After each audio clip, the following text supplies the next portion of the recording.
ஒரு கம்பெனி முதலாளிக்கு தனக்கு அடுத்த பதவியில் யாரை நியமிப்பது என்று ஒரு குழப்பம் இருந்தது.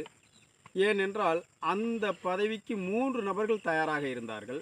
அதனால் அவர்களை பரிசோதிப்பதற்கு ஒரு டெஸ்ட் வைத்தார். என்னவென்றால், நெல்லை எக்ஸ்பிரஸ் இன்று லேட்டாக வருவதாக தகவல் சொல்கிறார்கள், என்ன என்று பார்த்து வாருங்கள் என்று 3 நபரையும் தனித்தனியாக அழைத்து சொன்னார். அதில் முதலாவதானவன் 2 நிமிடத்தில் வந்தான். ஆமாம், நீங்கள் சொல்வது போல நெல்லை எக்ஸ்பிரஸ் இன்று லேட்டாக தான் வருகிறதாக நான் ரயில்வே ஸ்டேஷனுக்கு ஃபோன் செய்து பேசிவிட்டேன் என்று சொன்னான். அடுத்து 2வதாக வந்தவன் 1 மணி நேரம் கழித்து வந்தவன் என்ன சொன்னான் என்றால், ஆமாம், நெல்லை எக்ஸ்பிரஸ் லேட்டாக தான் வருகிறதாம், தண்டவாளத்தை பிரித்து மேய்ந்து கொண்டு இருக்கிறார்களாம், அதனால் லேட்டு என்று காரணம் சொன்னான். 3வதானவன் 1.5 மணி நேரம் கழித்து வந்தான்.